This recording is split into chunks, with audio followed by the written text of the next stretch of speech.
अरकान जलसा जिन्होंने कई महीनों से अनथक मेहनतें और कोशिशें की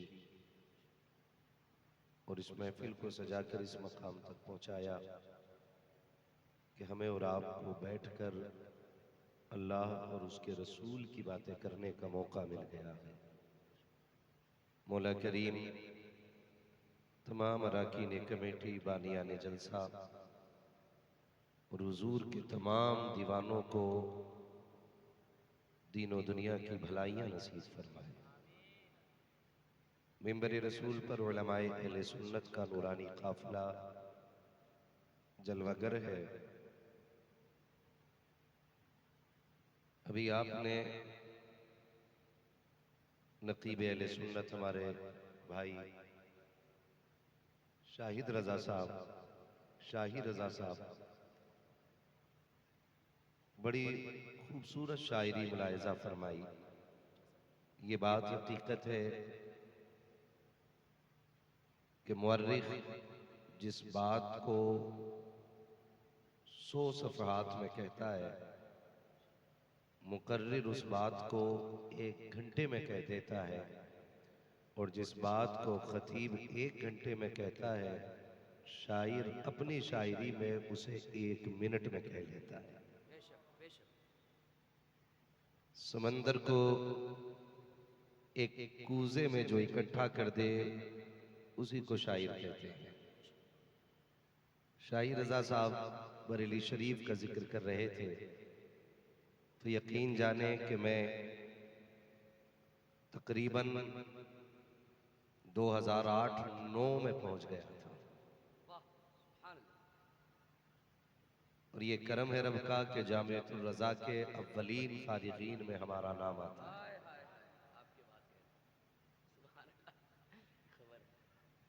खुदा सलामत रखे हमारे नकीब अहले सुन्नत भाई शाहिद रजा साहब को। उनसे पहले हिंदुस्तान का वो खूबसूरत लबो लहजा जो खूबसूरत भी है और खूबसीरत भी है। शाही भाई कह रहे थे इस बात को कि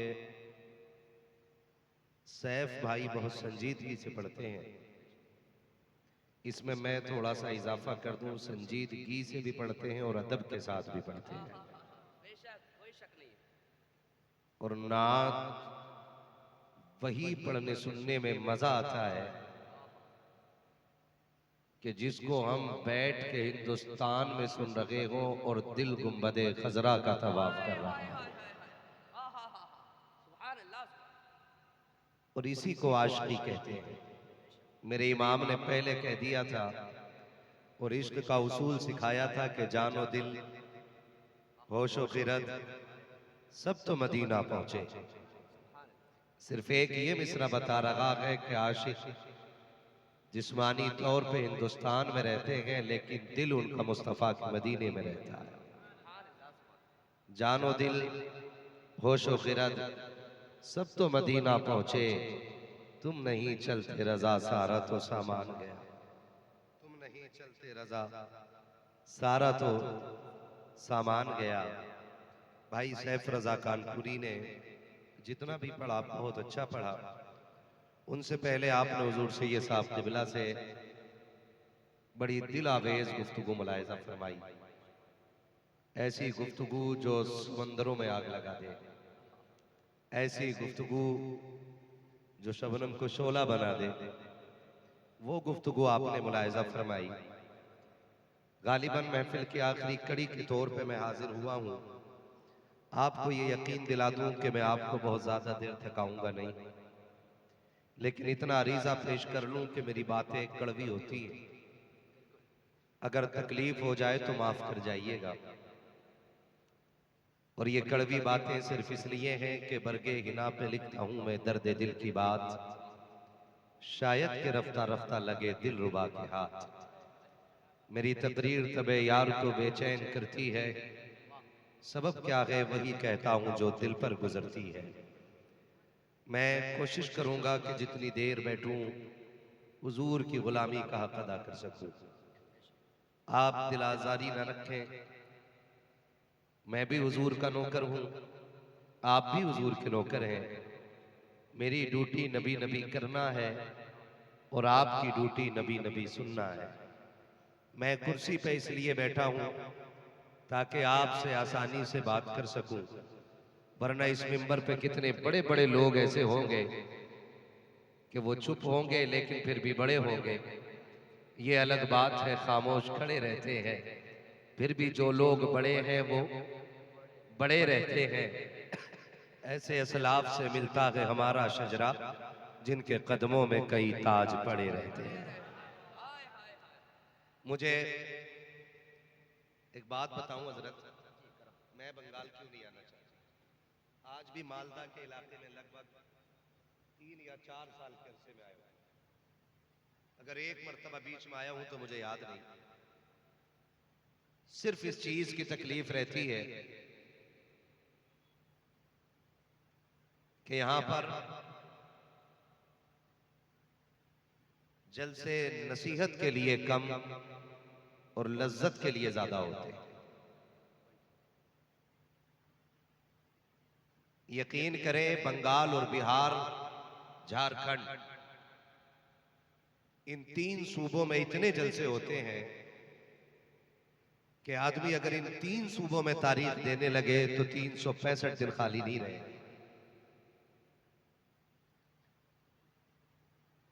मैंने ये 3 सूबे इसीलिए छोड़ रखे कि यहां पर गुफ्तगू लोग नसीहत के लिए नहीं, लज्जत के लिए ज्यादा सुनते थे।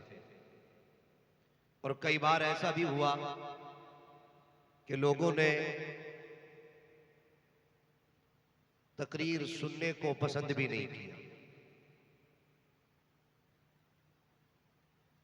मगर मैं सलाम करता हूं अरकान कमेटी को कि आज मुझे लग रहा है कि 3 साल के बाद आया जरूर हूं, लेकिन सही जगह आ गया हूं। रात का 1 बज गया है, लेकिन मुझे ऐसा लग रहा है कि महफिल अभी अभी शुरू हो रही है। उम्मीद करता हूं कि मेरी गुफ्तगू को सिर्फ नसीहत के नजरिए से सुना जाएगा। अगर कोई मेरे लिए आया हो तो अभी चला जाए, सैफ भाई के लिए आया हो वो भी चला जाए, हमारे नकीब अहले सुन्नत के लिए आया हो वो भी चला जाए। यहां सिर्फ वो बैठे जो मदीने वाले मुस्तफा के लिए आया हो। मैं देख रहा हूं कि कुछ लोगों के हाथ बड़ी मोहब्बत से उठ रहे हैं और कुछ लोग घूर के देख रहे हैं। कई लोगों को यह भी लगता है, मेरी जबान समझ रहे हैं ना आप लोग, कई लोगों को यह भी लगता है कि नहीं नहीं, सुभान अल्लाह कहना छोटे लोगों का काम है, बड़े लोग खाली चुप बैठ के सुना करते हैं। कल ये तबसरे होंगे और ये बात कही जाएगी कमेटी वालों से, कई निकम्मे लोग कहेंगे क्या मिला जलसा करा के, गए तो हम भी थे, लेकिन जैसे गए वैसे ही आगे, कोई फायदा हुआ? तो मैं जहन नशीन करा दूं कि ये तो मालदा के इलाके का, हिंदुस्तान का जलसा है। कई बार लोग मदीने से भी खाली लौट आते हैं। हाँ, कई बार लोग मदीने से भी खाली लौट आते हैं। तो इसका मतलब ये बिल्कुल नहीं है कि मदीने से भीख नहीं मिलती है। बहुत लोग जाते हैं और खाली, बोले मेरे साथ, वापस खाली लौट आते हैं। क्यों? क्योंकि भीख लेने के लिए अदब का होना जरूरी होता है। अगर मैं गलत कहूं तो मिंबर से उतार दीजिएगा, और बात सच्ची हो तो दिल पे लिख लीजिएगा। पता चला 3 साल से रोज़े रसूल पे सफाई की ड्यूटी दे रहा है। बेअदबी का आलम यह है कि जूते पहन के टहलता है और फिर सुन्नियों से कहता है हुजूर जिंदा होते तो हमें दिखते नहीं। हम तो 3 साल से जालियों पे ड्यूटी दे रहे हैं। तो हम सिर्फ एक बात कहेंगे उन्हें देखने के लिए उनके शहर में महीने साल गुजरना जरूरी नहीं, उन्हें देखने के लिए दिल में इश्क अहमद रजा का होना जरूरी होता है। वाह वाह वाह, नारे तकबीर, नारे रिसालत, हाथों को उठा के इश्क मोहब्बत, इश्क मोहब्बत, आला हज़रत, इश्क मोहब्बत, इश्क मोहब्बत। तवज्जो है सारे लोगों की। जिंदाबाद। आप 3 साल में हुजूर को न देख सके और एक आशिक हिंदुस्तान से गया। तेरी सैलरी 40,000 रुपल्ली है और तू दावा करता है कि जी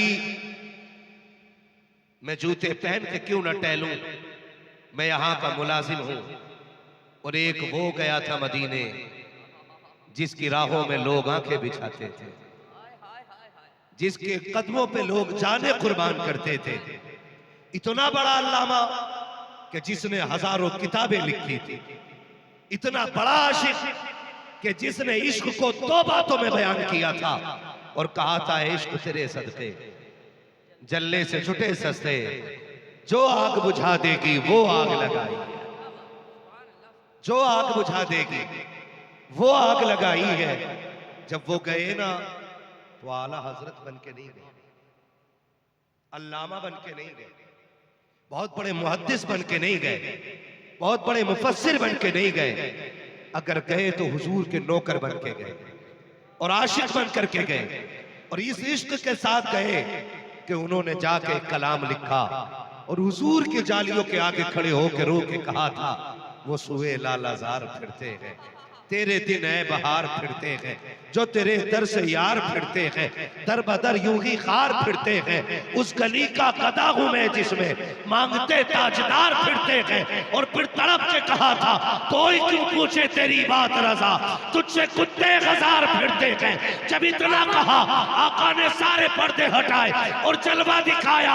फिर बरेली के इमाम ने कहा था, तू जिंदा के वल्ला, तू जिंदा के वल्ला, मेरे चश्मे आलम से छुप जाने। वाह वाह वाह वाह वाह, सुभान अल्लाह, सुभान अल्लाह, क्या बात है। जिंदाबाद जिंदाबाद, हाय हाय, जिंदाबाद जो जिंदाबाद। है सारे लोगों की। अगर कोई ये कहे कि गए तो हम भी थे जलसे में, तो कह सुन, हुजूर की महफिल के उसूल हैं, हुजूर की महफिल के जोर से, हुजूर की महफिल का सबसे बड़ा उसूल ये है कि यहां जो जितना छोटा होके आएगा उतना बड़ा होके वापस आएगा। उनकी महफिल में जितने छोटे होके बैठोगे उतने बड़े होके जाओगे, और यहां जितने बड़े बन के बैठोगे उतने छोटे होके जाओगे। अब अगर कोई इनसे कहे क्यों कराया था जलसा, हमें तो कुछ मिला ही नहीं, और कोई ये कहे अच्छा हुआ हम तो सो रहे थे भाई, कम से कम नींद तो पूरी हो गई, हमने फलां को बोलते सुना के कोई फायदा ही नहीं हुआ, तो उससे कहना ये तेरी अक्लमंदी नहीं, बल्कि इसमें भी राज है। लौट कर आ गया मक्के से मदीना न गया, जाता भी कैसे जब आका ने बुलाया ही नहीं, जाता भी कैसे जब आका ने बुलाया भी नहीं। इसलिए कि महबूब की महफिल को महबूब सजाते हैं, आते हैं वही जिनको, आते हैं वही जिनको सरकार बुलाते हैं। इधर वाले क्यों नहीं बोल रहे, उधर वाले फायदा उठा नहीं सो रहे, कोई मसला नहीं। मैं हुजूर की महफिल में कोई सोता है ना तो मैं उसे जगाते ही नहीं, और ना कहता हूं कि जगाओ। मैं सोचता हूं कि जब उनकी महफिल में नींद आए ना और ख्वाब आ जाए, तो ख्वाब में हुजूर के अलावा कोई और नहीं आ सकता। इसलिए मैं कहता ही नहीं किसी को जगाओ, या तो सो ही जाओ या सुन लो, क्या बात, या तो सो ही जाओ या सुन लो। यहाँ सोने में भी घाटा नहीं है। बेशक। मुझे थोड़ी तकलीफ ये हो रही है कि माइक मेरी आवाज नहीं निकाल रहा, मेरी आवाज नहीं निकाल रहा। ऑपरेटर साहब अगर जिंदा हो तो इसकी बेस थोड़ी कम कर दे, ट्रेवल इसे दे, क्योंकि बेस मेरी आवाज में काफी है। आपकी मशीन को आपको पैसा जो 50 रुपया दिया गया है ना, इसके अलावा भी आपको बजाने का पैसा दिया गया होगा। हाँ, आपको मौलवी को परेशान करने के लिए नहीं, मौलवी का काम आसान करने के लिए बुलाया गया। नाराज तो नहीं है ना? सारे राजी बैठे, सारे खुल के कहते जरा या रसूल अल्लाह। क्या बात है, सलामत रहे। वो जो न थे सारे बरेलवी है ना, सुने कुल्ली तो नहीं है। वो तो बैठे, ये अच्छा है। भगाए वो जिसके पास चोरी का माल हो, हमारे पास तो अहमद रजा की तिजोरी का माल है। अहमद रजा की तिजोरी, अहमद रजा की तिजोरी का माल है। किसकी तिजोरी का? अहमद रजा की तिजोरी का। और हमें अपनी हक्कानियत पे इतना यकीन है कि बदअकीदा बैठे लेकिन तासुब का चश्मा हटाए, इंसाफ की ऐनक लगाए, आखिर तक बैठ के सुने। हमारा ईमान कहता है जब उठ के जाएगा उसे कहना पड़ेगा मैं मुजरिम हुआ का, मुझे साथ ले लो कि रास्ते में है जा बचा खाने।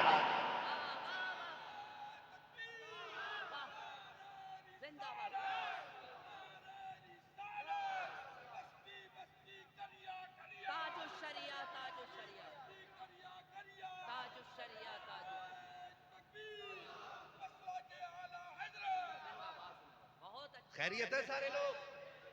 आज सारे सुन्नी बैठे, तो क्यों ना फिर सुन्नियों से ही बात कर लूं। मैं वहाबियों पे वहां बोलता हूं जहां वहाबी होते हैं। नहीं, हमारे जलसे में तो नहीं है ना, तो हम तो इनसे बात करने आए ना, तो इनमें उनका प्रचार क्यों करूं? क्या बात, सही है।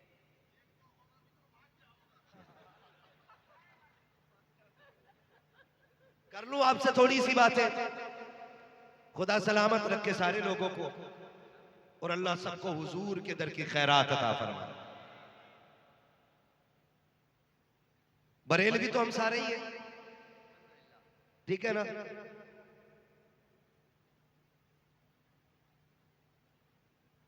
पीर भी सभी के होंगे लगभग। आप सुन लीजिएगा बहुत गौर से, आपसे भी थोड़ी मोटी मुझे शिकायत है। शिकायत ये है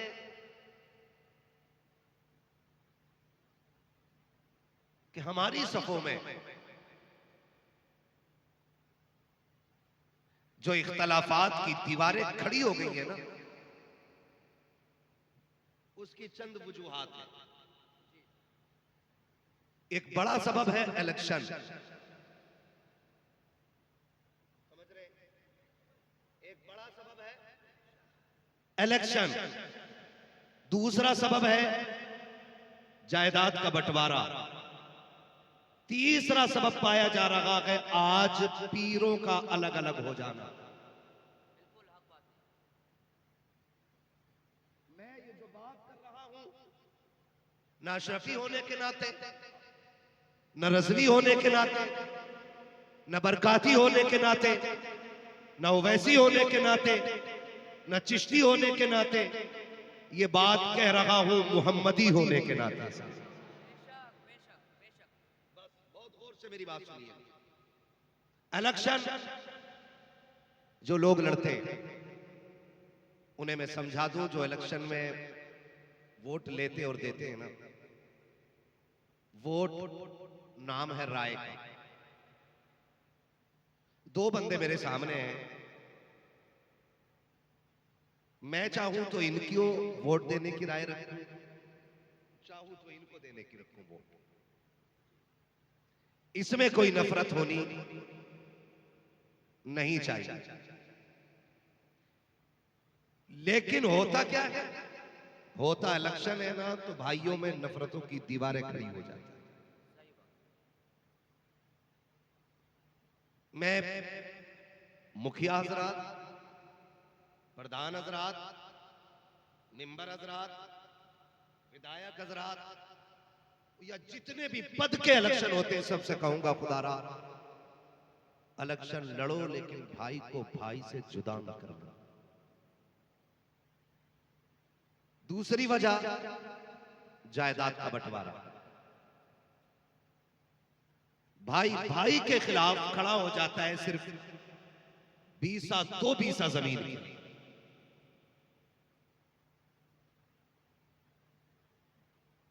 आप अगर ये चाहते हो कि हमारी दुनिया भी अच्छी हो और आखिरत भी अच्छी हो, तो चंद टकों के लिए अपने सगे भाई के खून को बहाने को आसान न समझना। यह उम्मत बड़ी मेहनत से बनी है। इस उम्मत के लिए मेरे नबी ने पत्थर खाए, इस उम्मत के लिए मेरे नबी ने फाके किए, इस उम्मत को बनाने के लिए मेरे नबी ने अपने चचा के जिगर के टुकड़े देखे। इस उम्मत के लिए मेरे नबी ने शाबे अबी तालिब की सख्तियां सही। इस दिन के लिए तो नहीं था ना कि आज उम्मत अपने सगे भाई के खिलाफ खड़ी हो जाए। तीसरी सबसे बड़ी वजह है पीरों के लिए झगड़ा करना। ये पूरे हिंदुस्तान की बीमारी। सुने, हम रज़वी बाद में, अशरफी बाद में, हशमती बाद में, चिश्ती बाद में, बरकाती बाद में, उवैसी बाद में, ये सब कुछ बाद में है, मोहम्मदी सबसे पहले है। बुरी लग रही होगी ना ये बात? मैं हुजूर के मिंबर पे बैठ के इसका हक अदा करते हुए पूरी गारंटी से कहता हूं, अगर दिल में बुग़्ज़ है ना, तो किसी का बाप भी शफाअत कराने के लिए तुम्हारे लिए खड़ा नहीं होगा। ये बात याद रखिए। अगर आपको कोई फ्री की जन्नत बांट के गया हो तो मुझे भी उसका पता बताइए, क्योंकि फ्री की जन्नत मुझे भी चाहिए। जन्नत इतनी सस्ती नहीं है जितनी हमने समझ रखी है। जन्नत सस्ती होती तो बिलाल कोड़े न खाते। जन्नत सस्ती होती तो जुनैरा की आंखें ना निकाली जाती। जन्नत सस्ती होती तो सुमैया के टुकड़े ना होते। जन्नत सस्ती होती तो करबला में 72 शहीद ना होते। और आज जन्नत का मेयार क्या है? जिस पीर का हाथ चूम लो वही कह देता 500 का नोट देख के जिसे जन्नती देखना इसे देख। सही बात है, हक बात। इतनी सस्ती जन्नत हो गई कि कोई भी शराबी पीर के हाथ में 500 रुपए दे और जन्नती हो जाए। इतनी सस्ती जन्नती हो गए कि अगर एक नंबर का नशाखोर 5 मिनट पीर के पैर दबा दे तो पीर आसानी से जन्नत बांट देता है। सुन, जन्नत ना मेरे बाप की है न तेरे बाप की है। जन्नत अगर है तो सैयदा फातिमा ज़हरा के बाप की। वाह वाह वाह वाह वाह वाह, नारे तकबीर, नारे रिसालत, पत्ती पत्ती फूल फूल। बहुत अच्छा हजरत। बहुत गौर करने की जरूरत है। माफ कर दीजिएगा अगर जुमले तल्ख हो जाए तो। मैं आपको तकलीफ देना नहीं चाहता हूँ, बस इतना बताना चाहता हूँ प्यारे, हम अगर पीर बन के आते हैं हमें VIP मकान चाहिए। इससे मतलब नहीं है बिस्तर हराम का है कि हलाल का है। हम अगर बैठे हो 8-10 गाड़ियां आगे पीछे चलने वाली हो, इससे मतलब नहीं है रिसीव करने वाले शराबी है कि जुआरी है। और तुम्हें खुदा का वास्ता दे के कहता हूँ, खुदारा अपने आप पे सितम न करो, अपने आप पे जुल्म न करो। कभी आईने के आगे खड़े हो करके खुद से पूछो, क्या तुम वही अबू बकर हो जिसे मुस्तफा ने सवारा के? क्या तुम वही उमर हो जिसे मुस्तफा ने सवारा के? क्या तुम वही उस्मान हो जिसे मुस्तफा ने सवारा के? क्या तुम वही अली हो जिसे आका ने बनाया के? अगर नहीं तो सुन, आज ले उनकी पनाह, आज मदद मांग उनसे, कल न मानेंगे कयामत में अकर मान। माफ कर दीजिएगा, मैं आईना को दिखाऊंगा दाग चेहरे के, जिसे खराब लगे सामने से हट जाए। हाँ, जिसे खराब लगे सामने से हट जाए। कभी आईने के आगे खड़ा होकर पूछना खुद से, बता क्या ये वही चेहरा है जिसको हुजूर पसंद करते? मैंने जो ये दाढ़ी में कट निकाले हैं, क्या मेरे नबी को ये कट पसंद है? अगर नहीं तो सुन, तू नबी के दिल को दुखा के पीर की दुआओं से कामयाब होगा। फासले हो गए यार, इतने फासले हो गए कि हम चीखते हैं तो जवाब मदीने से नहीं आ रहा। इतने फासले हो। गलत नहीं कह रहा हूं, सिर्फ टोपी लगाने का नाम मुसलमान नहीं, सिर्फ बोटी तोड़ने का नाम मुसलमान नहीं, सिर्फ कुर्ता पजामा पहनने का नाम मुसलमान नहीं। सुन, अगर मस्जिद में भी पड़ा है और रिश्ता हुजूर से पक्का नहीं तो नतीजा कोई नहीं। दिल का रिश्ता हुजूर से मजबूत कर। अगर मजदूरी भी करेगा ना तो हर सलाम का जवाब तेरा मदीने से आना शुरू हो जाएगा। बेशक बेशक, सुभान अल्लाह। दिल का रिश्ता हुजूर से जुड़ना चाहिए। बेशक रिश्ते ही तो कमजोर हो गए हमारे। हमारे पीर ने हमसे कह दिया चल ठीक है चूम लिया हाथ, डर मत मैं निकाल लूंगा। वो निकालेगा जिसकी अपनी जन्नत मुश्किल में। अकबर बताओ, वो निकाल लेगा हमें जिसकी अपनी मुश्किल में, जो फजर भी गायब, जोहर भी गायब, इशा भी गायब, सारी नमाजें ही गायब, वो निकाल लेगा। बिल्कुल। अली आहा जो सरदार औलिया है, आह जो सारे सिलसिलों का मखरज और मंबा है, बेशक जो सारे पीरों का पीर है, बेशक। उसकी असर कज़ा होती है। हुई नहीं, सूरज छुपने लगा है, अंधेरा होने लगा है, आंखों में आंसू आ गए और वो आंसू टपक के नबी के रुखसार पे गिरे, नबी के रुखसार पे गिरे। हुजूर की आंख खुली। मेरे नबी ने फरमाया तनाम आइनाया फला यनाम कल्बी, धोखा न खाना, मेरी आंख सो जाती है, मेरा दिल जागता रहता है। हाय हाय हाय हाय हाय हाय हाय, आंख सो जाती है, मेरा दिल जागता रहता है। मेरा दिल क्या इश्क है, क्या जागता रहता है। एक आंसू का कतरा गिरा, अली खैर है? हुजूर असर कज़ा हो रही है। उठे, का इश्क मेरा हो और नमाज कज़ा हो जाए। इश्क मेरा हो और नमाज कज़ा हो जाए। अली तू बता चल, कज़ा पड़ेगा कि अदा पड़ेगा? सजा का या रसूल अल्लाह, तेरे इश्क में अगर कज़ा हो गई तो फिर इश्क किस काम का? का फरमाया सुन, अगर तूने मोहब्बत दिखाई है तो मोहम्मद अपनी ताकत दिखाएगा। वाह। फिर मेरे नबी ने अंगुश्त शहादत का इशारा किया। मुफस्सिरीन ने लिखा है कि 70,000 फरिश्ते सूरज को नूर की लगाम डाल के पूरब से पश्चिम की तरफ खींच के ले जाते हैं। कितने फरिश्ते? जोर से कितने? जोर से कितने? 70,000 फरिश्ते। जब नबी की उंगली उठी तो कहते हैं 70,000 फरिश्ते सूरज के साथ टंगे चले आ रहे थे। क्या कहते खींचे चले आ रहे हैं, नीचे चले आ, खींचे चले आ रहे हैं। अली ने क्या पढ़ा? तारीख क्या पढ़ा? अदा पढ़ा। ये घर में सो रहा है, पढ़ा। हाय हाय हाय हाय हाय, इससे क्या नमाज का मदीने में पढ़ाया। क्या बात है, अच्छा इशारा है। कहां पढ़ के आया? और रोटी किधर खा रहा है? रोटी मिलके में खा। नमाज किधर पढ़ी? लात मार के चल, जिधर नमाज पढ़ी इधर ही रोटी खा। दूरी हो गई, फासले हो गए। और याद रखो ये कमियां हमारी नहीं है, ये कमियां हमारी है। मुझे एक बात याद आ रही है, अरबाब मिंबर दुआएं देंगे। मैं बात अर्ज करने लगा हूं कि इश्क के अपने उसूल होते हैं। तारीख में एक बहुत बड़ा नाम है बाबा फरीद गंजे शकर रहमतुल्लाह अलैह। बोलो यार सुभान अल्लाह।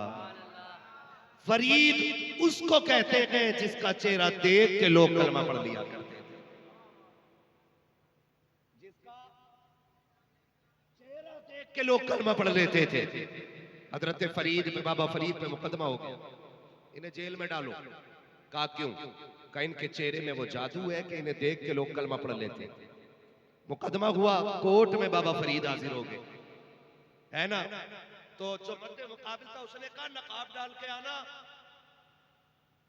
कहीं जज तुम्हें देख के तुम्हारी तरफ फैसला ना कर दे। जज भी गैर मुस्लिम। बाबा फरीद हाजिर हो गए। जज ने पूछा मुकदमा क्या है? का ये जो कटघरे में खड़ा है ना, इसका चेहरा देख के लोग कलमा पढ़ लेते हैं। और याद रखिए, पीर होते ही वो है जिसे देखो तो खुदा याद आए, जिससे मिलो तो मुस्तफा याद आए। क्या बात है, बेशक होता ही वो है वली और पीर, जिसे देखो तो खुदा याद आए, और मिलो तो मुस्तफा याद मुस्तफा याद आ जाए। अल्लाह वालों के चेहरे को देख के खुदा याद आता है। बाबा फरीद को खड़ा किया। जज ने कहा जी कौन है फरीद? का ये जो कटघरे में खड़ा है। जज ने कहा ये कैसे हो सकता, किसी का चेहरा देख के कोई धर्म छोड़ दे? मैं देखूं जरा चेहरे में ऐसा क्या है। पार्टी ने कहा ना जज साहब तुम न देखिए, अगर देख लिया मतलब। जज ने कहा मैं पढ़ा लिखा भी हूं, आज तक किसी किताब में यह नहीं लिखा कि कोई किसी को देख के धर्म छोड़ दे। का फरीद जरा नकाब तो हटाओ। फरीद ने जब नकाब पलटा तो जज भी कहने लग गया ला इलाहा इल्लल्लाह। जज ने कलमा पढ़ लिया। घर गए, घर बड़े खुश। अम्मी ने कहा बात क्या है? अम्मी तेरे फरीद के चेहरे में रब ने कमाल रखा है। तेरे फरीद के चेहरे में रब ने कमाल रखा है। बेटे क्या? अम्मी जो मुझे देखता है मुसलमान हो जाता है। जब इतनी बात फरीद ने कही है, माँ ने मुस्कुराना शुरू कर दिया था। जब मुस्कुराई माँ, अब फरीद कह रहे हैं अम्मा कुछ कहा नहीं तुमने, मुस्कुराना क्यों शुरू कर दिया? कहती बेटे क्या कहूँ? कहा अम्मा बता तो सही, तेरे बेटे के कमाल पे तुझे खुशी नहीं हुई? कब जब माँ ने इतना सुना तब फरीद के कंधे पे हाथ रख के कहा था ओ मेरे लाल मेरे जिगर के टुकड़े, ये जो तुझे देख के लोग कलमा पढ़ रहे हैं ये तेरा कमाल नहीं बल्कि तेरी माँ का कमाल है। अम्मी कैसे? कहा जब मैं तुझे दूध पिलाती थी और ताज्जुद के सजदे करती थी तो मैं रब से कहती थी अल्लाह मेरे लाल को ऐसा बनाना जो इसे देखे तेरे दीन में दाखिल हो जाए। वाह वाह वाह वाह वाह वाह वाह वाह वाह वाह, सुभान अल्लाह सुभान अल्लाह सुभान अल्लाह सुभान अल्लाह। तो मेरी थी। जब इतनी बात कही ना, बाबा फरीद रोने लग गए। कहने लगे फरीद तुझे क्या बताऊं? माँ ने कहा फरीद तुझे क्या बताऊं, जितने दिन मैंने तुझे दूध पिलाया है कभी बगैर वुजू नहीं पिलाया था। आज मैं पूछना चाहता हूं बहन बेटियों से और माओ से, आज मैं पूछना चाहता हूं, थोड़ा आवाज दे दो भाई इसको। ये ना किया करो हम शुरू हो जाया करें तो तुम भी शुरू हो जाया करो। हाँ मैं पूछना चाहता हूं बेटियों से, आज बच्चा रोया क्या हुआ? ये मोबाइल कितने समझदार लोग हैं, कितने समझदार इस्तेमाल करते है ना? सबके घरों में यही हो रहा है, ये सही है ना? अभी 6 महीने का बच्चा नहीं है, टुन उसके हाथ में दे दी। अब वो उसे देख रहा है, इसकी आवाज किधर से निकल रही है? आवाज की धमकी हो तो कुछ खैर है, ढोल बज रहा है, तमाशे हो रहे हैं। और फिर जब यही बेटा जवान होकर डीजे बजा रहा है, करे मौलवी साहब की तकरीर से फायदा नहीं हो रहा, तूने लहू में जहर घोल दिया है। अब मौलवी की एक तो खुराक उसके लहू को कैसे बदल सकती है? सही बात। आप बताइए। जिन बच्चों को बचपन में तुमने गाने सुनाने का आदी बना दिया, मौलवी उसे कुरान सुना ले। खुद बताओ आप, हो सकता है जवानी की दहलीज पे कदम रखकर डीजे बजा रहा और आगे बड़ा जूता लेके खड़ा हो गया बाप के मुंह पे, कह रहे हो भाई जलसों का कोई फायदा नहीं। कल भी लल्ला ने मारा था, आज फिर मार लिया। सुन जलसे अपना काम बराबर कर रहे हैं, हम घर में अपना काम बराबर नहीं कर रहे। और मैं बाप से भी कहूंगा और बेटियों से भी कहूंगा, आज जो तुम्हें चुगली के लिए टाइम नहीं मिलता ना, बच्चे के हाथ में मोबाइल दिया, पड़ोसन के साथ बैठ के बतियाए जा रहे हैं, बतियाए जा रहे हैं, बतियाए जा रहे हैं, इन्हें फुर्सत ही नहीं। और फिर कह रही है बरकत नहीं हो रही। वो कह रहे हैं लकीरें देखती हो बाबा, बड़ा कमाता हूँ, 6 साल से मुंबई में हूँ, घर आया कुछ भी नहीं बचा, ऐसे ही बैठा है। वो कह रहा ओहो ये खुल गई भाई लकीर, सारा पैसा इधर से निकल गया, सारे ही 420। अगर लकीरें मेरी गरीबी का फैसला करें तो जिनके हाथ नहीं होते उन्हें तो मर जाना चाहिए।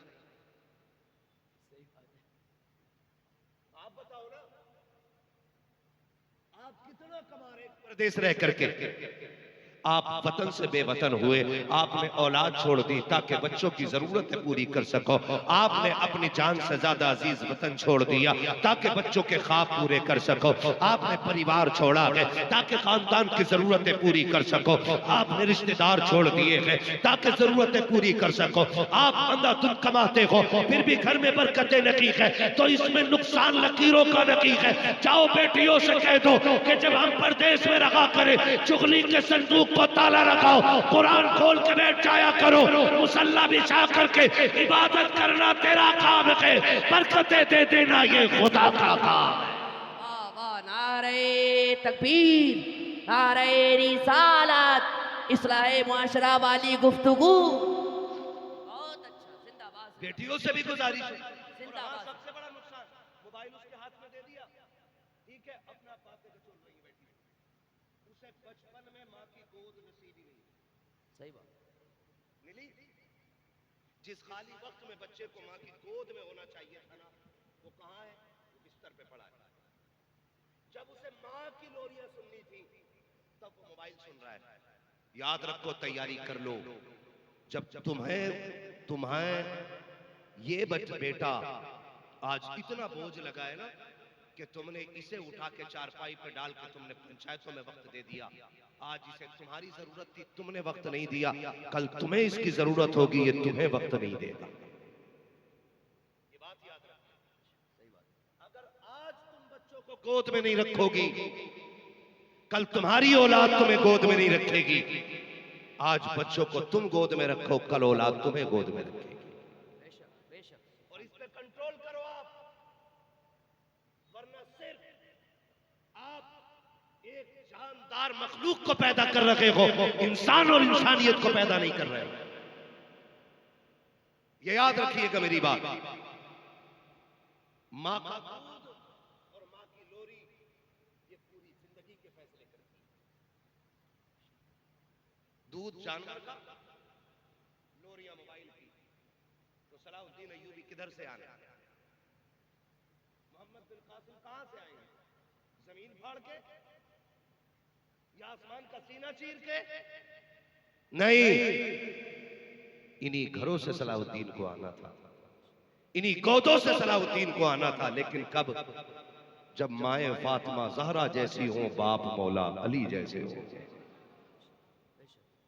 तब आएंगे ना। आज तो बेड़ा ही गर्क है।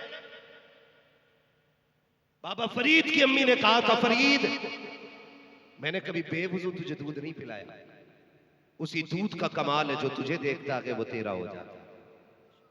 अब आगे बढ़े, जो मैं बताना चाहता हूं, बाबा फरीद के एक मुरीद थे जो पंजाब में रहते थे, और मुरीद थे देहाती। देहाती समझते? गांव के मजदूर आदमी। याद रखिएगा, पीर को किसी से भी इश्क हो सकता है और पीर से भी किसी को इश्क हो सकता है। वो कभी भी लायक मुरीद हो ही नहीं सकता जो पीर की मर्जी पे अपनी मर्जी चलाए। मुरीद होते ही वो है जो पीर की मर्जी पे अपनी मर्जी कुर्बान कर देता है। ये भी याद रखिए। आज पीरों का भी मतलब अलग है। यही नजरिया पीरों का, यही मुरीदों का है। पीर, मुरीद सोचता है कि पीर का मतलब है डोरी देने वाला, तावीज देने वाला। मुर्गी खो गई हो तो पीर बताए, भैंस को नजर लग गई हो तो पीर उतारे, अगर नहीं उतारी तो पीर पीर नहीं। चल भाई हम दूसरा पीर पकड़ लेंगे। ऐसी पीरा मुरीदी से कोई फायदा, बोलो कोई फायदा नहीं है। पीर मुरीद का रिश्ता क्या होता है? बाबा फरीद का मुरीद साल में एक दिन मिलने आता था। कितने दिन? साल में एक दिन। देहाती था, उसके इलाके में लुंगी बहुत अच्छी मिलती थी। अपने पीर के लिए तोहफे में एक लुंगी लाता था। गरीब था, मजदूरी करता था, लुंगी लेके आया करता था।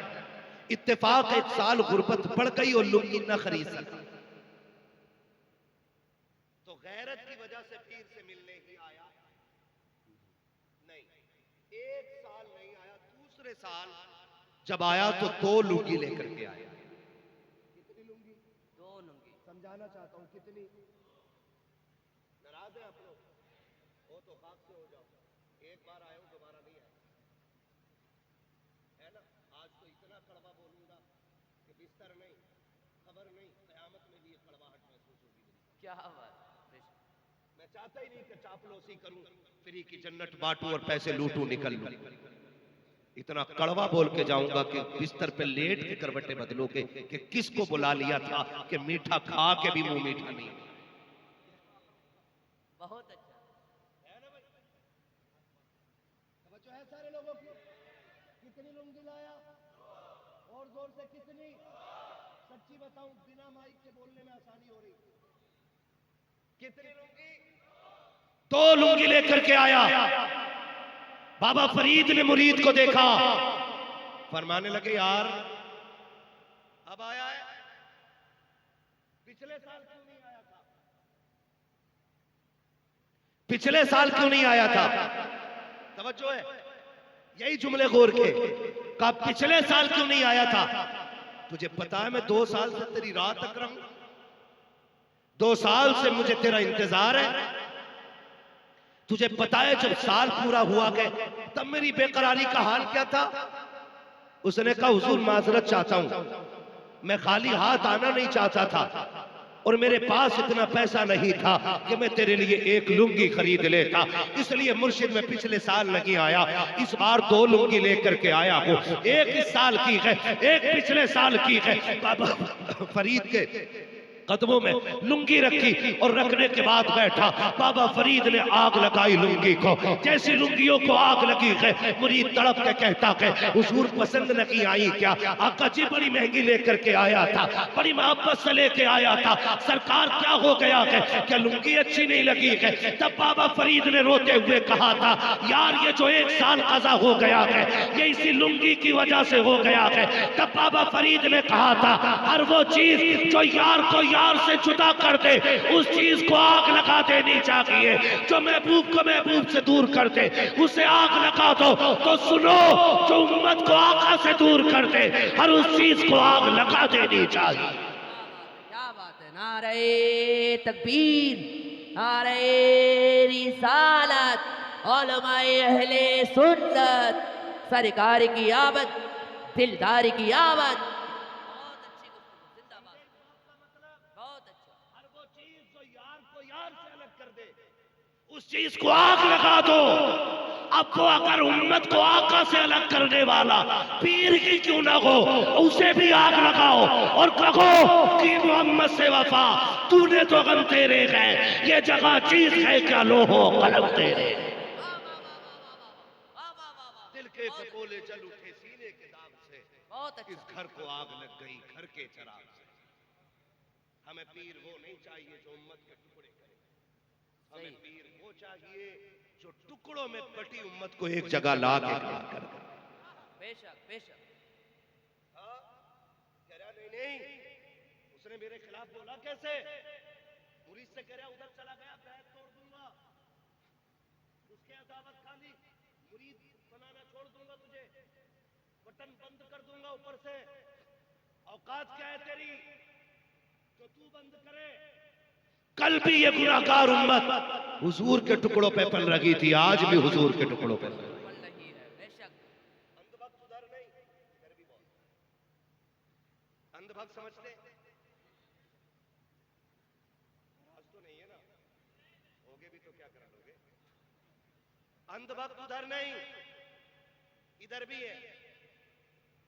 पूछो क्या हाल है भाई, काम कैसा चल रहा है? कह रहा बस पीर का करम है। बस पीर का कर। फसल कैसी हुई? पीर का करम है। चावल कैसा हो रहे हैं? जोर से है, पीर का करम है। और फसल मारी गई तो पीर का सितम कहा कभी? सैलाब में घर बह गए हैं तो कहा कभी पीर का सितम? ओहो अल्लाह ने बेमौसम बारिश कर दी।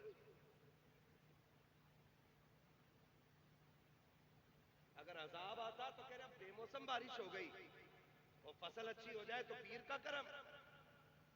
ये डंडी नहीं मार रहे हम लोग, बोलो ये कर रहे हैं कि नहीं सितम हम? और पीर भी कह रहा मेरे नाम की तस्बीह पढ़े जा, बाकी तो मैं देख ही लूंगा। इतना लड़ चलेगा कब्र में गिरा के ना, पीर साहब कोई बचाने वाला नसीब नहीं होगा। सही बात। हाँ, एक टाइम की नमाज नहीं पढ़ ला, कह रहा मेरे हो गए ना तो जन्नती हो। पीर तू है कि पीर इमाम अहमद रजा है? इतना बड़ा आशिक, हुजूर का इतना बड़ा आशिक कि जिसने सर की आंखों से हुजूर को देखा वो फिर रो के कहता मुजरिम को न शर्माओ, अहबाब कफन ढक दो, मुंह देख के क्या होगा पर्दे में भलाई। मुंह देख के क्या होगा? पीर को चाहिए अपने मुरीदों के दिल में अल्लाह का डर पैदा करे, खशियत इलाही डाले अपने मुरीदों के दिल में, और खुद भी सजदे में जाके रो के कहे मालिक यहां तक मैं ले आया हूं, आगे संभाल लेना अब तेरा काम। और याद रखिएगा हम इन झगड़ों से निकले, सारे सिलसिले एक ही नहर में जाके गिरते हैं, एक ही समंदर में जाके गिरते हैं, और उस समंदर को हैदर कर्रार मौलाए कायनात कहा जाता है। जब सारे सिलसिले वहां तक जा रहे हैं तो हम होते कौन है किसी भी पीर को बुरा कहने वाले? हम होते कौन है किसी भी सिलसिले के खिलाफ बोलने वाले? कोशिश करें कि हर अल्लाह वाले की इज्जत करेंगे इंशाअल्लाह। वादा करते हैं इंशाअल्लाह। हर अल्लाह वाले की इज्जत करें, हर वली का एहतराम करें, हर पीर का एहतराम करें, इख्तलाफात खत्म करें, सफों में इत्तेहाद पैदा करें, मोहब्बतें बांटें, एक दूसरे के साथ प्यार तकसीम करें। अगर किसी से किसी की नाराजगी है ना तो रब रसूल की रजा के लिए माफ करने के आदी हो जाए। माफ करेंगे इंशाअल्लाह। हम अपने दिलों में नरमी पैदा करें, नरमी। याद रखिएगा दिलों का नर्म हो जाना ये रब का सबसे बड़ा काम। दिलों का नर्म हो जाना ये रब का सबसे बड़ा करम है। कौन नहीं जानता इमाम गजाली को? इमाम गजाली को पूरी दुनिया जानती है। इतना बड़ा मुत्तकी, इतना बड़ा पारसा कि अगर उसकी तसनीफ पढ़ो तो कलेजे कांप जाते हैं। उनका इंतकाल हुआ ना, अल्लाह देखे कितना करीब है, उनका इंतकाल हुआ ना, उनसे पूछा गया हुजूर क्या बनी? फरमाने लगे बख्शा गया। देखने वाले ने ख्वाब में पूछा हमें बताए ना कौन सा अमल था कि जो बख्शिश हो गई, ताकि हम भी उसे मजबूती से करें। तो इमाम गजाली ने कहा और तो अमल मालूम नहीं। रब की बारगाह में मैं पहुंचा तो रब ने फरमाया जा गजाली तुझे बख्श दिया है। फिर मुझसे पूछा तुझे पता है मैंने क्यों बख्शा?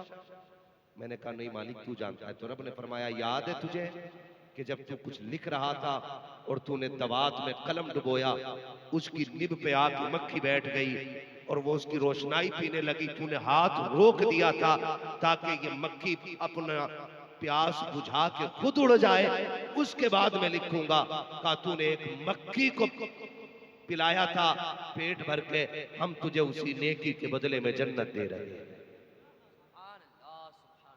आज दिलों में नरमी नहीं रही, मोहब्बतें बांटे, प्यार बांटे, एक दूसरे को माफ करने का हौसला पैदा करें और सबको बता दें कि हम हुजूर के सच्चे गुलाम हैं। बताएंगे इंशाअल्लाह, माफ करेंगे एक दूसरे को। थोड़ा सा कड़वी बात पूछ लूं, है ना? ये हकीकत है। अभी शेख भाई शेर पढ़ दे बाप की शान में, सारी फैसले उठा दे। सही बात है। माँ के बारे में शेर पढ़ा जाता है, सारे चीख के सुभान अल्लाह कहते हैं। लेकिन एक बात बताओ यार, दिल पे हाथ रख के बताना, हम खतीब को पैसे दे सकते हैं माँ के नाम पे, शायर को पैसे दे सकते हैं माँ के नाम पे, नकीब को पैसे दे सकते हैं माँ के नाम पे, लेकिन माँ को पैसे नहीं दे सकते तवा के नाम पे। माँ को पैसे नहीं दे सकते दवा के नाम पे। बाप का खर्च उठाते हुए बोझ लगता है हमें। एक साल से बाप ने ना दवाई के रेपर का एक छोटा सा टुकड़ा तोड़ के तकिए के नीचे रख रखा था। अगली सर्दी आएगी तो बेटे से यही सिरप मंगाऊंगा। बाप ने ना पर्ची निकाली और डरते डरते मुट्ठी में ली, बेटे के पास जाके कहता, बेटे पिछले साल ये सिरप ला के दिया था, इस बार लाते खांसी शुरू हो गई है। और बेटा यूं पकड़ के गुस्से में मुंह बाप के मुंह पे मार के कहता है, तुम्हारे खर्चे उठाऊं या अपनी औलाद के खर्चे उठाऊं? बाप उस दिन नहीं मरता जिस दिन वो कफन में लिपटा है। बाप उस दिन नहीं मरा जब उसकी मैयत का ऐलान मस्जिद से हुआ। बाप तो उसी दिन मर गया था जिस दिन बेटे ने बाप के मुंह पे उसकी जरूरत का पर्चा फेंक दिया था।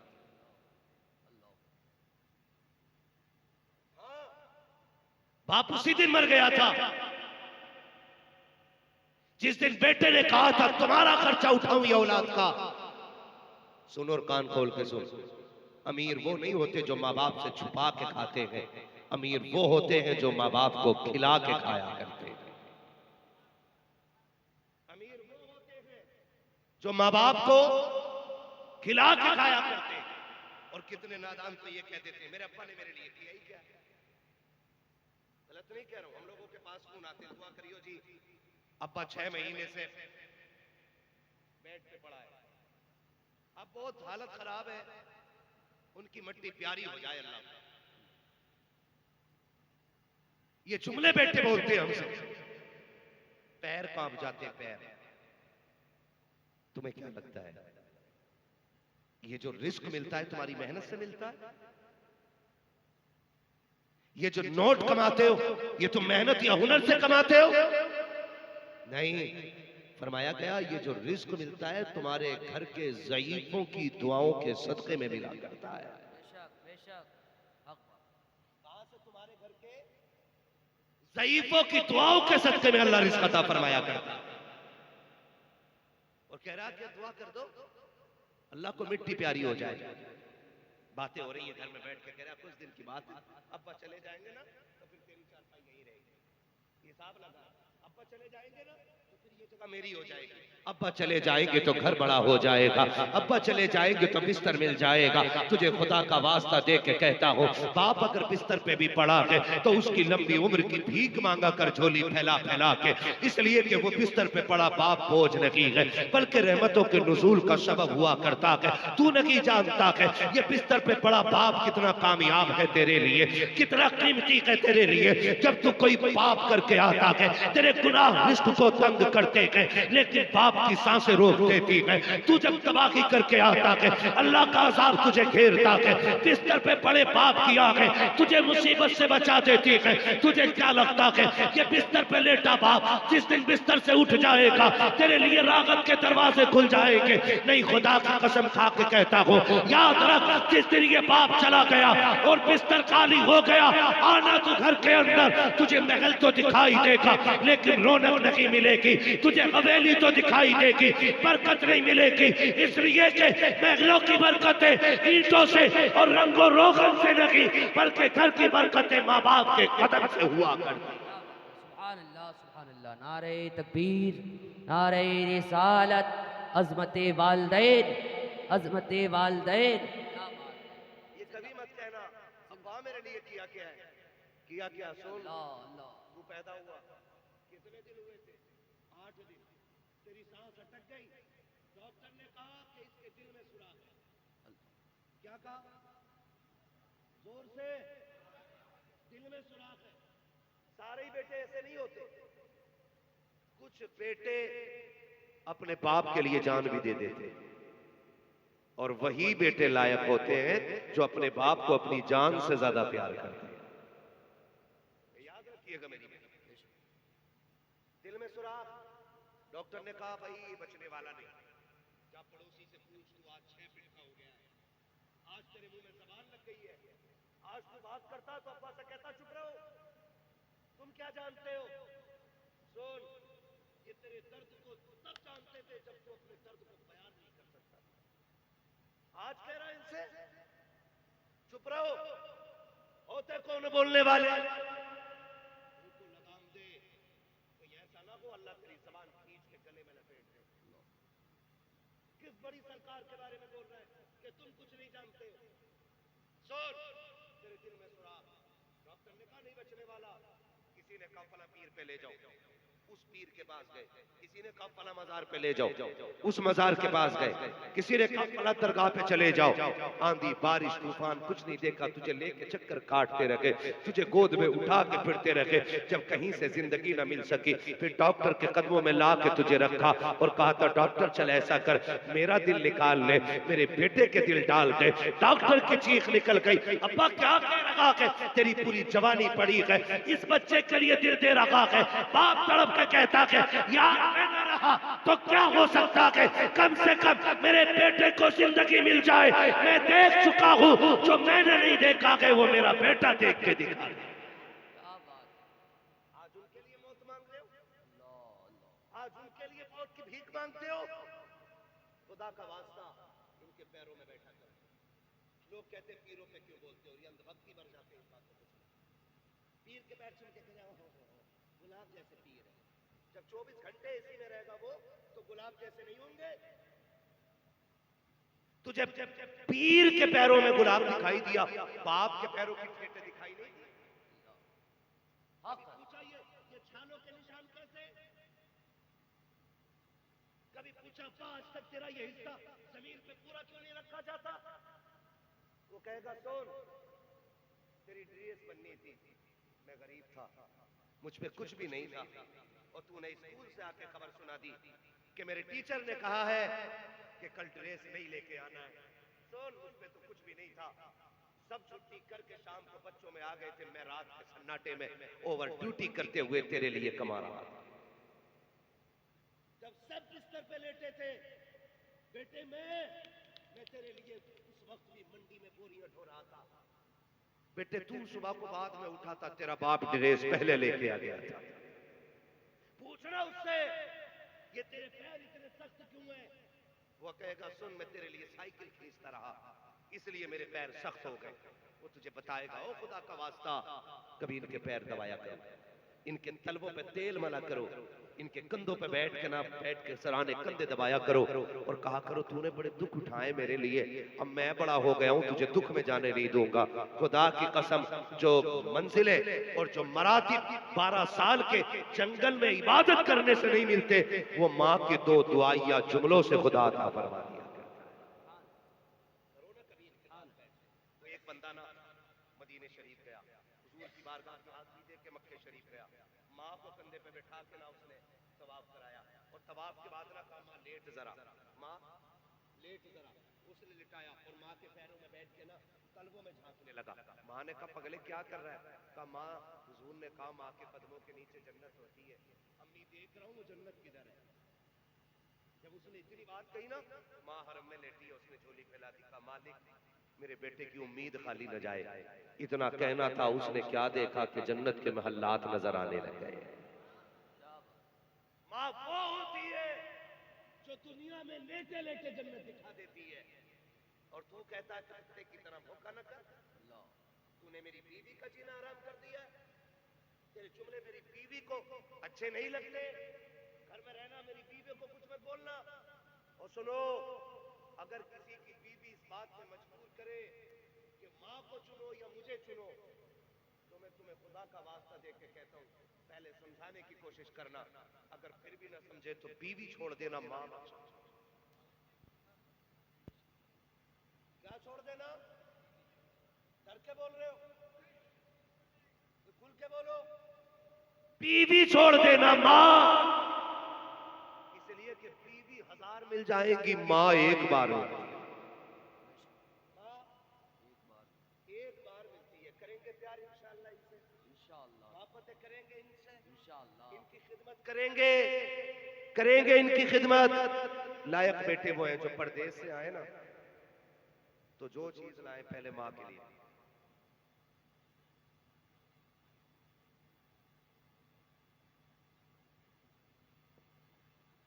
मैं असल में भाई देखो, मैं इतनी करीब से बोल रहा हूँ तब माइक नहीं पकड़ रहा है, अगले बार किसी और का साउंड लगवा लेना। इसमें आवाज नहीं है।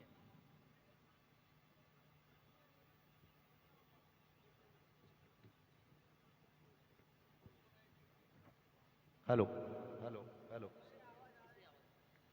बैठ जाइए भाई, बैठ जाइए। असल में बोल रहे हैं ना, माइक से तो आवाज खा जा रहा है। बैठ जाइए बस, जैसा भी रहा बस ठीक है।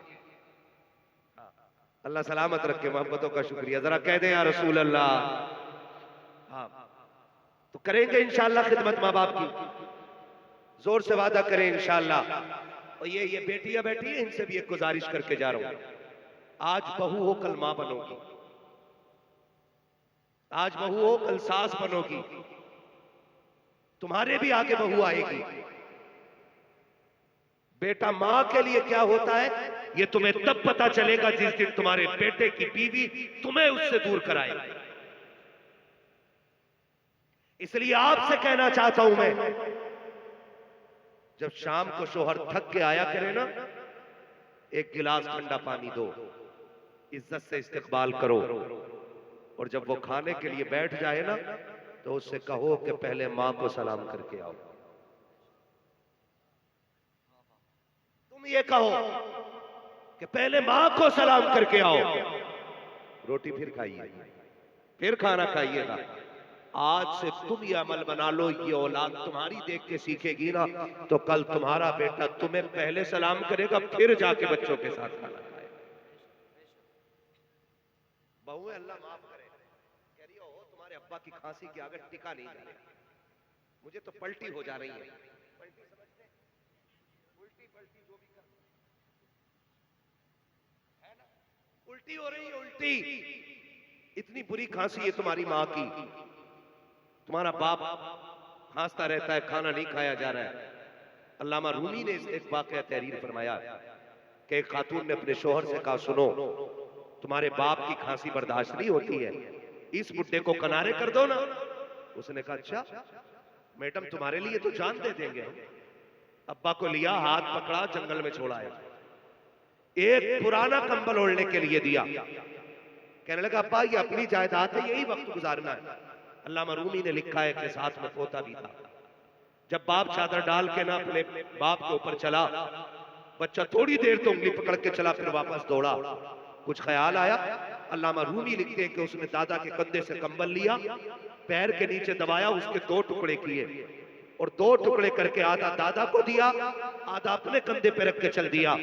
बाप पैसे वाला था, उसने कहा यार ये क्यों लेके जा रहा है? क्या तेरे लिए कंबल नहीं? उसने कहा अब्बा मुझ पे तो है, मैं इसलिए लेके जा रहा हूं कि कल जब तू बूढ़ा होगा ना तो मैं तुझे यहीं छोड़ने आऊंगा। आधा कंबल दादा को दे दिया गया और आधा कंबल ये तुझे दे के जाऊंगा। याद रखना, जैसी करनी वैसी भरनी। जैसे माँ बाप के साथ करोगे वैसा तुम्हारी औलाद तुम्हारे साथ करेगी। तो इज्जत करेंगे माँ बाप की इंशाअल्लाह। मेरे नबी क्या कमी थी हुजूर के आंगन में बताओ? 2000 से ज्यादा लक़ब तो खुदा ने दिए। कितने लाडला बेटा हो, 5-6 साल से ज्यादा नाम उसके नहीं होते। गुड्डू, पप्पू, चांद, सूरज, दही, दूध, गिलास, चाय, माँ बाप यही नाम रखते हैं। और हुजूर वो है जिसके रब ने 2000 से ज्यादा नाम रखे। बोलो यार सुभान अल्लाह, 2000 से ज्यादा।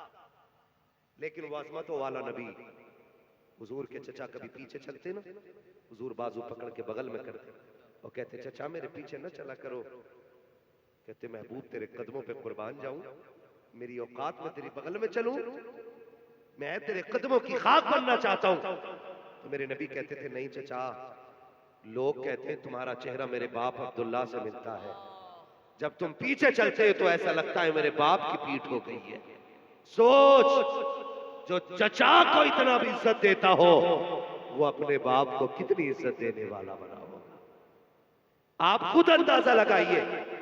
और ये बहुएं अल्लाह इनका भला करे और इन्हें शऊर बख्शे। और वो बेटे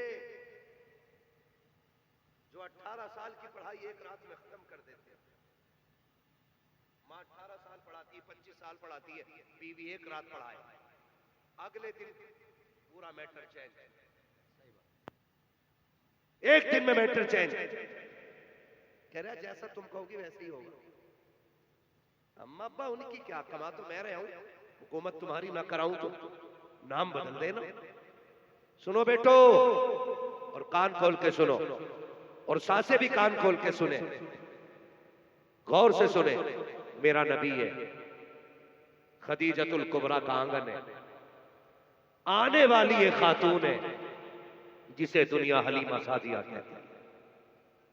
आपको बोलना चाहिए था इस पे, नहीं बोले कोई बात नहीं, लेकिन बोलना चाहिए था। मेहमान कौन आया? हजरते हलीमा सादिया। ये हुजूर के घर आई। जब हजरत हलीमा सादिया आई तो हजरत खदीजतुल कुबरा जितनी देर हजरत हलीमा रही, बैठी नहीं हजरत खदीजा।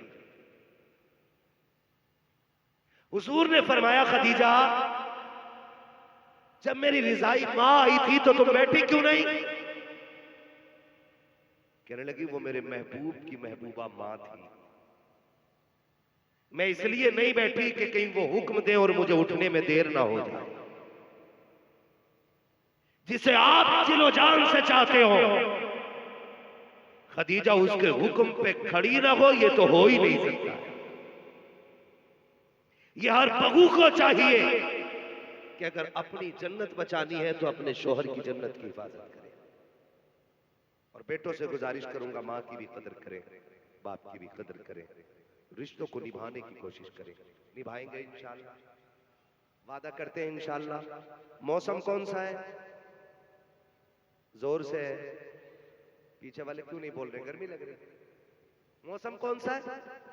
हर बेटे से एक बात कहना चाहूंगा, हम छोटे थे ना तो सर्दी में हमारी माँ 3 मरतबा कम से कम रात को कंबल चेक करती थी, बेटा कहीं खुल तो नहीं गया है, कहीं बेटे के ऊपर से कंबल गिर तो नहीं गया है। आज माँ बाप बूढ़े हो गए, उनसे लिहाफ संभलता नहीं है, आज रजाई का बोझ नहीं उठता उनसे, आज कंबल गिर जाए तो उठाया नहीं जाता। हर बेटे से गुजारिश है, रात को कम से कम 1 मरतबा माँ का कंबल जरूर चेक करेंगे। करेंगे इंशाल्लाह, करेंगे इंशाल्लाह। और हर बेटा अपने कंबल से अच्छा अपनी माँ को कंबल उड़ाएगा इंशाल्लाह। अपने बाप का बिस्तर अपने बिस्तर से अच्छा करो, अपनी माँ का बिस्तर अपने बिस्तर से अच्छा करो। हम जवान है, सर्दी में भी सो सकते हैं, माँ बाप से सर्दी नहीं संभाली जाएगी।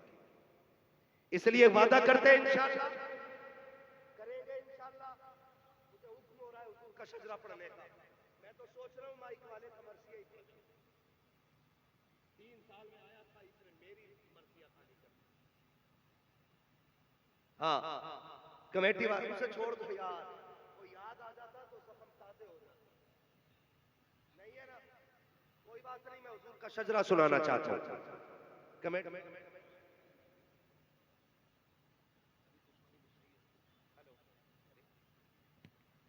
हेलो,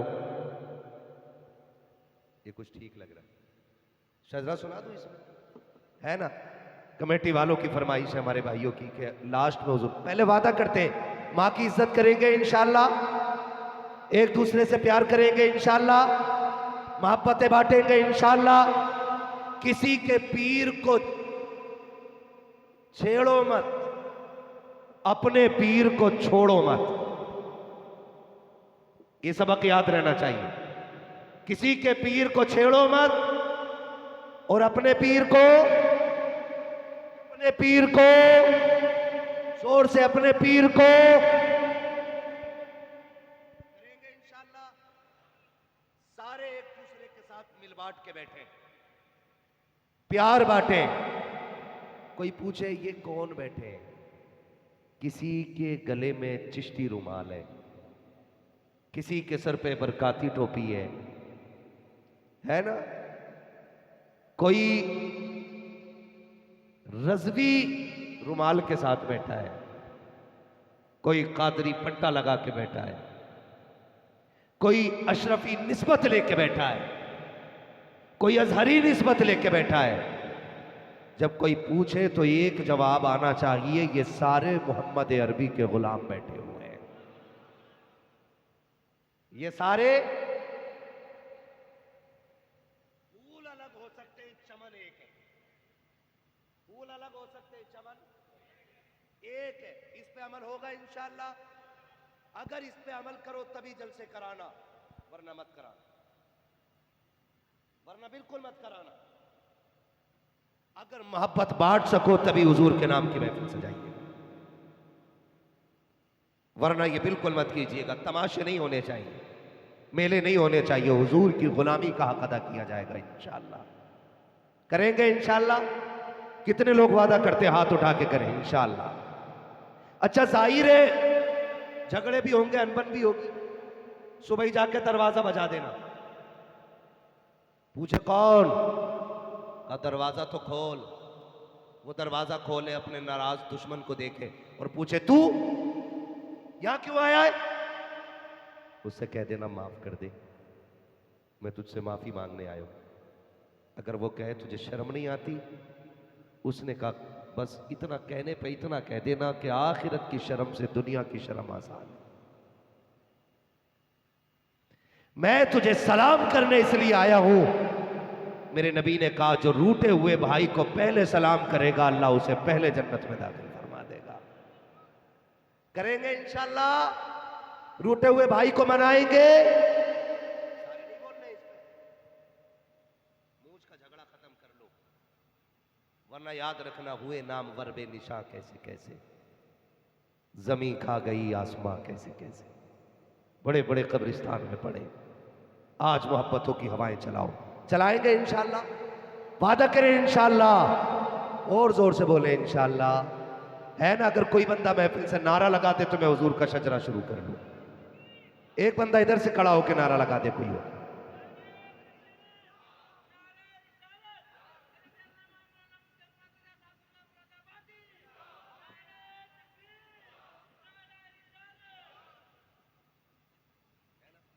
अब आप समझ ले मेरा इशारा। जब मेरा हाथ का इशारा हो तो समझ जाना मौलवी क्या चाह रहा है। मेरे भाई जो सुनते हैं ना वो समझ गए, उन्होंने कहा मौलवी सांस लेना चाह रहे हैं। आपको क्या करना है? सब तो जानते हो,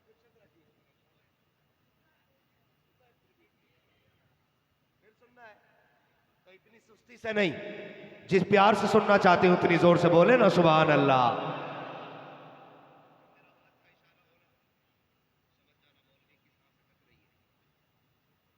आप सुभान अल्लाह कह देना, मौलवी बीच में सांस मार दे, डंडी ना मारना। कहीं आप सुभान अल्लाह कहना भूल जाओ, मौलवी सांस लेना भूल जाए। कल भी जलसे में जाना है ना? हाँ, ये साहब भाई को दुआएं दो, ये खींच के लाए यहां तक। मैं यकीन करो ना बहुत उलझन होती है, लेकिन आज मैं इन्हें दुआएं दे रहा हूं कि अच्छे लोगों में लेके आए, उन लोगों में लेके आए कि जिन्होंने महफिल ही इसलिए सजाई है कि कोई आए और हमें हुजूर की बातें बताए और हम उन पे अमल करेंगे इंशाअल्लाह। करेंगे ना इंशाअल्लाह?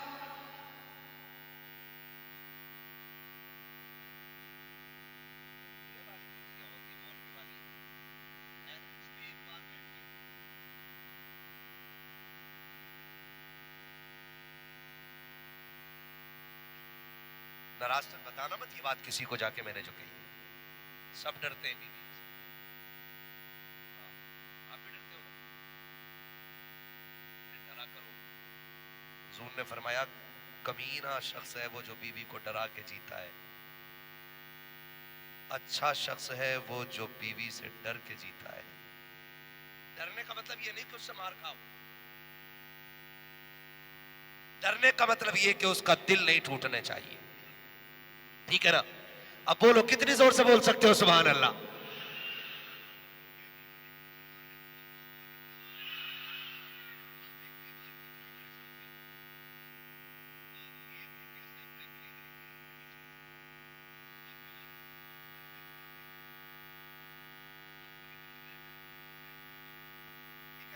क्योंकि थोड़ा सा फासला जब हो जाता है ना सुनने और बोलने वालों में ना, फिर मजा नहीं आता है।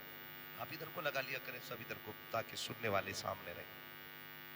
ठीक है ना? करेंगे ख्याल? हाँ जी, अब बोले जरा सुभान अल्लाह और जोर से। आदम के बेटे शीश। क्या बात है, पीछे वाले भी बोल दें तो मेरी हाजिरी मुकम्मल हो जाएगी।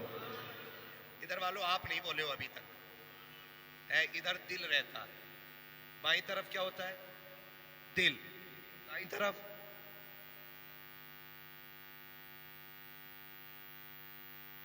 फेफड़ा। फेफड़े दोनों तरफ होते हैं, ठीक है ना? अब सारे मिलके बोले सुभान अल्लाह।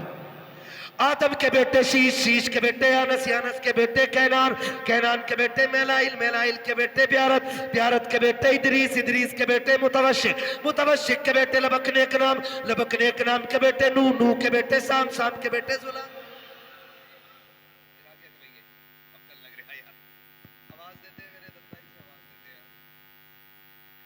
आवाज दे तो बढ़ सकती है, इसकी तो बढ़ा दो भाई।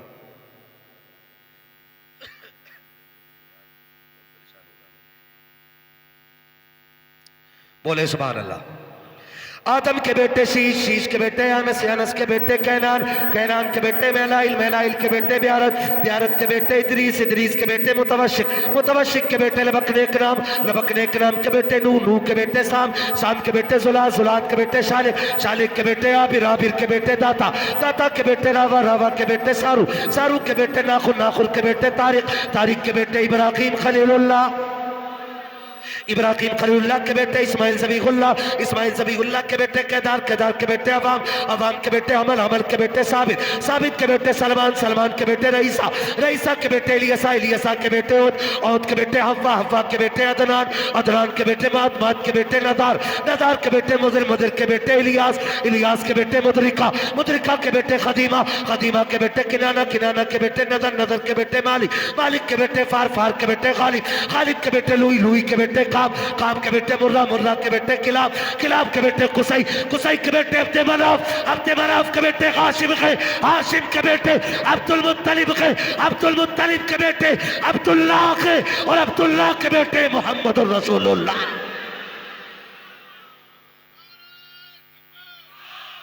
जियो, सलामत रहो मेरे भाई।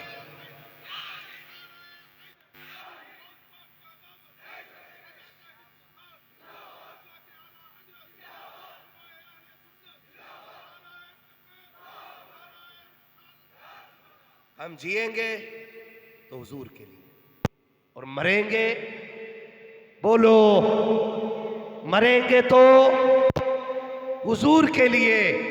हमारा जीना भी नबी के लिए है, हमारा मरना भी नबी के लिए।